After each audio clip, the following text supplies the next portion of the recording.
জামাতের সাথে ঐক্যমত্য কমিশনের সংলাপ, ফ্যাসিবাদ বিরোধী আন্দোলনে দলটির ভূমিকার প্রশংসা আলী রিয়াজের। প্রধান উপদেষ্টার মামলাগুলো প্রত্যাহার হলেও বিএনপি নেতাকর্মীদের মামলা কেন প্রত্যাহার হচ্ছে না, প্রশ্ন রুহুল কবির রিজভীর। দেখছিলেন ক্রাউন সিমেন্ট সংবাদ শিরোনাম। এবারে বিস্তারিত। রাষ্ট্রপতি ও সংসদের মেয়াদ 5 বছর করে রাখার পক্ষে নিজেদের অবস্থান জানিয়েছে বাংলাদেশ জামাত ইসলামী। শনিবার জাতীয় সংসদ ভবনের এলডি হলে বাংলাদেশ জামাত ইসলামীর সঙ্গে সংস্কার প্রশ্নে জাতীয় ঐক্যমত্য কমিশনের বৈঠকের বিরতিতে এই তথ্য জানান দলটির নায়েবে আমির আব্দুল্লাহ মোহাম্মদ তাহের। তিনি জানান 5টি কমিশনের প্রস্তাবনা নিয়ে ঐক্যমত্য কমিশনের সঙ্গে আলোচনা করেছেন তারা। এর আগে আলোচনার শুরুতে জাতীয় ঐক্যমত্য কমিশনের সহসভাপতি অধ্যাপক আলী রিয়াজ বলেছেন, রাষ্ট্র সংস্কারের উদ্যোগ অন্তর্বর্তী সরকারের নয়, এটা বাংলাদেশের গণমানুষের দীর্ঘদিনের আকাঙ্ক্ষার ফলাফল। রাজনৈতিক দলগুলোর সঙ্গে চলমান আলোচনার উদ্দেশ্য থাকবে একটি জাতীয় সনদ তৈরি করা। জামাতে ইসলামী দুর্নীতিমুক্ত ও বৈষম্যহীন বাংলাদেশ গড়তে চায়। সৈয়দ আব্দুল্লাহ মোহাম্মদ তাহের আরও বলেন, 24-এর আন্দোলনের যারা এখনো হাসপাতালের বিছানায় কাতরাচ্ছে তাদের পুনর্বাসনে অন্তর্বর্তী সরকার আরও বেশি দায়িত্বশীল হতে পারত। রাষ্ট্র সংস্কারের জন্য অন্তর্বর্তী সরকারের পক্ষ থেকে যে উদ্যোগ নেওয়া হয়েছে, সেই উদ্যোগ সরকারের উদ্যোগ নয়, আসলে এটি বাংলাদেশের মানুষের দীর্ঘদিনের আকাঙ্ক্ষার ফল। তারই অংশ হিসেবে অন্তর্বর্তী সরকারের পক্ষ থেকে উদ্যোগ নেওয়া হয়েছে। রাষ্ট্র সংস্কারের প্রয়োজন এবং তাগিদ রাজনৈতিক দলের কাছ থেকে এসছে, জনসমাজের কাছ থেকে এসছে, ছাত্রদের কাছ থেকে এসেছে, সাধারণ মানুষের কাছ থেকে এসছে। সেই প্রক্রিয়ায় আপনারা আন্তরিকভাবে অংশগ্রহণ করেছেন বলে আপনাদের আবার আমি ধন্যবাদ জানাই। কমিশনের প্রস্তাব ছিল সংসদের মেয়াদ 4 বছর হবে, প্রেসিডেন্টের মেয়াদ 4 বছর হবে। আমরা বলেছি যে এটা ঠিক হবে না, সংসদের মেয়াদ 5 বছর থাকবে এবং প্রেসিডেন্টের বয়সও মেয়াদও 5 বছর থাকবে। আর একটি বিষয় বলি, সেটা হচ্ছে দ্বিকক্ষ বিশিষ্ট পার্লামেন্ট বাইক্যামেরাল পার্লামেন্টের ব্যাপারে আমরা একমত হয়েছি। তবে এটা ফরমেশন, নেচার, প্রসেস, এসব বিষয়ে আমরা এখন আলোচনা করছি। 8 মাস হয়ে গেল, বিএনপি নেতাকর্মীদের নামে মামলাগুলো কেন প্রত্যাহার হচ্ছে না তা নিয়ে প্রশ্ন তুলেছেন বিএনপির সিনিয়র যুগ্ম মহাসচিব রুহুল কবির রিজভী। তিনি বলেন, প্রধান উপদেষ্টা প্রফেসর ডক্টর মোহাম্মদ ইউনূসের মামলাগুলো প্রত্যাহার হয়ে গেল, কিন্তু বিএনপি নেতাকর্মীদের মামলাগুলো প্রত্যাহার হলো না। জাতীয় প্রেস ক্লাবে ন্যাশনালিস্ট রিসার্চ ফাউন্ডেশন NRF এর আলোচনায় রুহুল কবির রিজভী অভিযোগ করেন, আদালত শেখ হাসিনাকে ফ্যাসিস্ট হতে সহায়তা করেছেন। ফ্যাসিবাদের বিচারকদের বিচার হতে হবে। হিটলারের সহযোগী বিচারকদের যদি বিচার হতে পারে, শেখ হাসিনার সহযোগী বিচারকদের কেন বিচার হবে না? অধিকাংশ উপদেষ্টার দুর্নীতির সাথে সম্পর্ক নেই, কিন্তু কারো কারো বিরুদ্ধে যে দুর্নীতির অভিযোগ উঠেছে তা সত্য। ডিসেম্বর থেকে জুন সরকার নির্বাচন নিয়ে কেন দ্বিধাদ্বন্দ্বের মধ্যে মানুষকে ঘোরাচ্ছেন তা নিয়েও প্রশ্ন তোলেন রুহুল কবির রিজভী।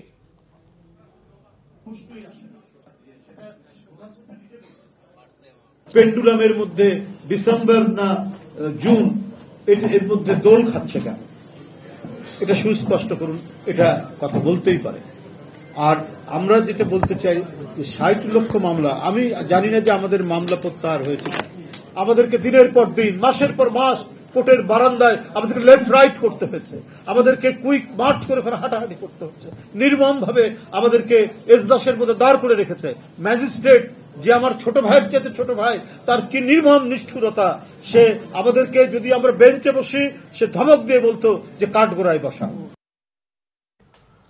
প্রতিশ্রুতি অনুযায়ী নির্বাচন না হলে বিনিয়োগে অনিশ্চয়তা বাড়বে, আশঙ্কা সিপিডির। শনিবার সকালে এফডিসিতে ডিবেট ফর ডেমোক্রেসি আয়োজিত বিদেশি বিনিয়োগ সম্ভাবনা ও চ্যালেঞ্জ শীর্ষক ছায়া সংসদে প্রধান অতিথির বক্তব্যে কথা জানান সেন্টার ফর পলিসি ডায়ালগ সিপিডির ফেলো ও বিশিষ্ট অর্থনীতিবিদ ডক্টর মুস্তাফিজুর রহমান। দেশকে বৈদেশিক বিনিয়োগ বান্ধব করতে হলে সুশাসন, জবাবদিহিতা, দক্ষ শ্রমশক্তি ও শোভন শ্রমসংস্থান সৃষ্টি করার কোনো বিকল্প নেই বলে মন্তব্য করেন এই অর্থনীতিবিদ। ছায়া সংসদে ডিবেট ফর ডেমোক্রেসির চেয়ারম্যান হাসান আহমেদ চৌধুরী কিরণ বলেন, দেশে মব জাস্টিসের প্রবণতা দূর করতে পারলেই বৈদেশিক বিনিয়োগের সম্ভাবনা বেড়ে যাবে। বিদ্যুৎ ও জ্বালানি উপদেষ্টা ফজলুল কবির খান বলেছেন, চলমান চুক্তিতে জ্বালানির দাম কমাবে না কাতার, তবে নতুন করে চুক্তি হলে দাম কমানোর আশ্বাস দিয়েছে দেশটি।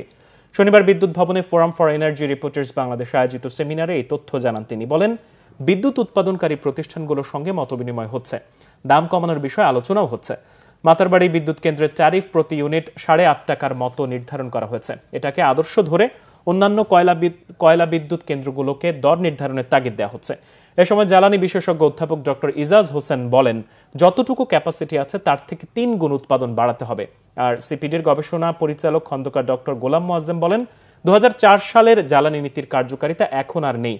বর্তমান অর্থনৈতিক দুরবস্থার অন্যতম কারণ জ্বালানি খাতের অব্যবস্থাপনা। জ্বালানি খাতকে দ্রুত সংস্কার করে নতুন করে জ্বালানি নীতি প্রণয়নের পাশাপাশি এলএনজি আমদানিতে উৎসাহিত না করে গ্যাস উত্তোলনে গুরুত্ব বাড়ানোর পরামর্শ দেন তিনি। রাঙ্গামাটিতে পিকআপ ভ্যান চাপায় সিএনজির 6 যাত্রী নিহত হয়েছেন। আলাদা সড়ক দুর্ঘটনায় মুন্সিগঞ্জে প্রাণ গেছে 3 জনের। সকাল 10:30টার দিকে রাঙ্গামাটির কাউখালী উপজেলার রাবার বাগান এলাকায় একটি পিকআপ ভ্যান চাপা দেয় সিএনজি চালিত অটোরিকশাকে। এতে দুমড়ে মুচড়ে যায় অটোরিকশাটি। ঘটনাস্থলেই 3 জনের মৃত্যু হয়। পরে হাসপাতালে মারা যান আরও 3 জন। নিহতরা সবাই অটোরিকশার যাত্রী। তারা চট্টগ্রাম যাচ্ছিলেন। এদিকে ঢাকা মাওয়া এক্সপ্রেসওয়েতে ট্রাকের ধাক্কায় এক মোটরসাইকেল আরোহী নিহত হয়েছেন। শ্রীনগরের সমসপুরে মোটরসাইকেল দুর্ঘটনায় এক পথচারী নিহত হন। এছাড়া সিরাজদি খানের নিমতলা এলাকায় যানবাহনের ধাক্কায় প্রাণ যায় এক মোটরসাইকেল আরোহীর। এবার ভারত পাকিস্তান উত্তেজনা প্রসঙ্গ। পাকিস্তান ভারত উত্তেজনা নিরসনে মধ্যস্থতার প্রস্তাব দিয়েছে ইরান। শুক্রবার ইরানের পররাষ্ট্রমন্ত্রী সৈয়দ আব্বাস আরাগচি বলেন, ভারত ও পাকিস্তান ইরানের ভাতৃপ্রতিম প্রতিবেশী, তাই তাদের গুরুত্ব সহকারে বিবেচনা করে তেহরান। সামাজিক যোগাযোগ মাধ্যম এক্সে দেয়া এক পোস্টে সৈয়দ আব্বাস আরাগচি লিখেন, ইসলামাবাদ ও নয়াদিল্লির থাকা ইরানি দূতাবাসের মাধ্যমে পাকিস্তান ও ভারতের মধ্যে বর্তমান উত্তেজনাকর পরিস্থিতির সমাধান করতে চায় ইরান। এদিকে মার্কিন প্রেসিডেন্ট ডোনাল্ড ট্রাম্পও ভারত পাকিস্তান ইস্যুতে কথা বলেছেন। পোপ ফ্রান্সিসের অন্ত্যেষ্টিক্রিয়ার অনুষ্ঠানে যোগ দিতে ভ্যাটিকানে যাওয়ার আগে এক সাক্ষাৎকারে ট্রাম্প বলেন, কাশ্মীরে ভারত পাকিস্তানের মধ্যে লড়াই বহু বছর ধরে চলছে। তারা কোনো না কোনোভাবে এই সমস্যার সমাধান করবে বলে আশা তার। এর আগে পেহেলগামে হত্যাকাণ্ড ইস্যুতে ভারতের জলশক্তি মন্ত্রণালয় জানায়, সিন্ধু নদের 1 ফোঁটা পানিও পাকিস্তানে যাবে না। অপরদিকে ভারত পানি প্রবাহ আটকানোর চেষ্টা করলে এটি যুদ্ধের কর্মকাণ্ড হিসেবে বিবেচনা করে পদক্ষেপ নেওয়ার হুঁশিয়ারি দিয়েছে পাকিস্তান। এই ছিল এখনকার মতো। পরের সংবাদ সন্ধ্যা 6টায়। এর আগে 5টায় রয়েছে নিউজ টপ 10 দেখার আমন্ত্রণ রইল। এছাড়া বাংলাভিশন সংবাদ ও সংবাদ সংশ্লিষ্ট অনুষ্ঠান দেখতে ভিজিট করুন www.bvnews24.com ও facebook.com/banglavisionnews এবং সাবস্ক্রাইব করুন youtube.com/banglavisionnews। ধন্যবাদ।